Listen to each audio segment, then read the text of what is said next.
नमस्कार। क्या कभी सोचा है कि सब्जियों की दुनिया में भी बिल्कुल इंसानों की तरह झगड़े हो सकते हैं?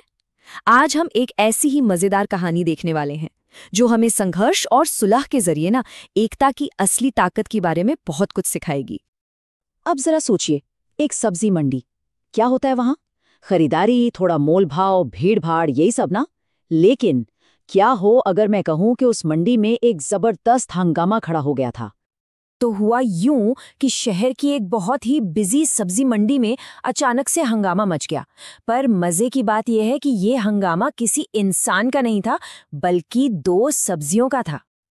तो चलिए मिलते हैं इस कहानी के मेन कैरेक्टर्स से।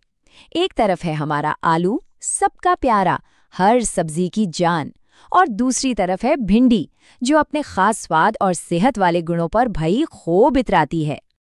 और बस लड़ाई का मैदान सज गया।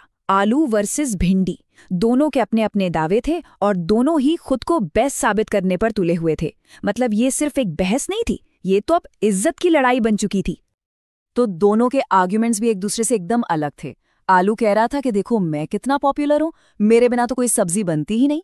तो दूसरी तरफ भिंडी अपने स्वाद और सेहत का झंडा उठाए हुए थी कि भाई असली हेल्थ तो मुझसे ही मिलती है। और फिर गुस्से में आकर आलू ने कुछ ऐसा कह दिया जिसने सच में आग में घी डालने का काम किया। उसने कह दिया कि तुम बाकी सब्जियां तो सिर्फ सजावट का सामान हो। बस यहीं से एक छोटी मोटी बहस एक बहुत बड़े झगड़े में बदल गई। लेकिन भिंडी भी कहाँ चुप बैठने वाली थी। उसने फौरन आलू को करारा जवाब दिया और ये एकदम साफ कर दिया कि वो आलू का ये घमंड जरा भी बर्दाश्त नहीं करेगी। माहौल आप समझ लीजिए एकदम गर्म हो चुका था। और जब लग रहा था ना कि अब तो बात हाथ से निकल ही जाएगी, ठीक तभी कहानी में एक नया ट्विस्ट आया। एंट्री हुई एक तीसरे और काफी समझदार किरदार की, और वो था टमाटर। अब देखिए, टमाटर यहाँ सिर्फ एक और सब्जी बनकर नहीं आया था, उसने एक मीडिएटर का रोल निभाया। मीडिएटर मतलब वो जो दो लड़ने वालों के बीच में आकर मामला सुलझाता है। टमाटर ने दोनों को एक बहुत सीधी लेकिन बहुत गहरी बात समझाई। उसने कहा, देखो भाई, तुम दोनों अपनी अपनी जगह बेस्ट हो, लेकिन असली मजा अकेले में नहीं, साथ में है। जब तक सारी सब्जियां मिलके काम नहीं करेंगी ना, तब तक कोई भी डिश मजेदार बन ही नहीं सकती। मतलब असली ताकत किसमें थी? टीम वर्क में। टमाटर की इस समझदारी वाली बात का आलू और भिंडी दोनों पर बहुत गहरा असर हुआ, और बस यहीं से झगड़े ने सुलह की तरफ एक नया मोड़ ले लिया। और ये जो सुलह हुई वो भी बड़ी कमाल की थी। सबसे पहले तो आलू का घमंड टूटा। उसने माना कि हाँ, मैं दूसरों के बिना अधूरा हूँ।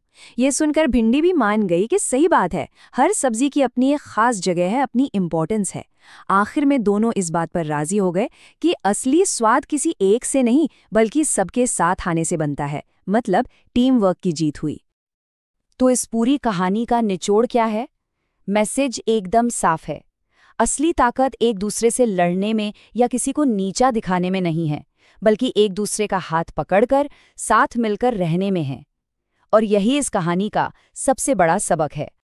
और ये जो सबक है ना, ये सिर्फ सब्जियों की दुनिया के लिए नहीं है। सोच कर देखिए, जैसे सब्जियों के मिलने से एक मजेदार खाना बनता है, ठीक वैसे ही इंसानों के एक साथ आने से एक मजबूत समाज बनता है। ये एक यूनिवर्सल ट्रूथ है, हर जगह लागू होता है। तो आखिर में एक सवाल छोड़ जाता हूँ।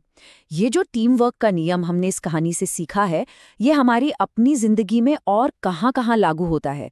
हमारे परिवार में, हमारे काम की जगह पर, या फिर पूरे देश में? इस पर सोचिएगा जरूर।